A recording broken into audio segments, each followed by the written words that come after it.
It's only been 24 hours and I'm already getting so many comments like this. Comments defending the white woman who was the mastermind behind a huge fraud in Minnesota during the pandemic. There were also Somali people involved, and that is normally what people talk about, but it was a white woman who was the mastermind. So I get all of these comments from people who are making up stories about how Amy was actually the victim, how she fell prey to all of these evil Somali people. And it's couched in really nice language. She was helping them because she probably couldn't say no. Poor little Amy. This is how our society treats white women. And if anybody does anything to a white woman, they get the full extent of the law. If a white woman is unalived, she gets justice. There have been numerous studies about white women victims. Those who are accused of doing it are more likely to be convicted, regardless of race, actually. They're also more likely to have higher sentencing. There's a whole thing called white women missing syndrome, where if a white woman goes missing, there is vast media coverage on it. Thinking about Lacey Peterson.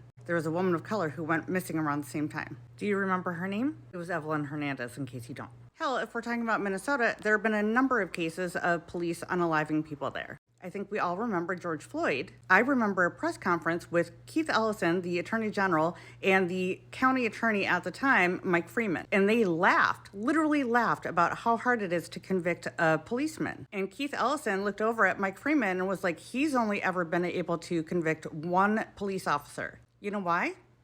The victim was a white woman, and the cop was Somali. So getting back to this innocent little Amy Bach, who was actually convicted, she was the mastermind behind stealing $240 million instead of, I don't know, providing meals to children. Nobody needs to be making up stories about how she was a victim. What we should be doing is pushing people to get her sentenced so that she can actually go to prison.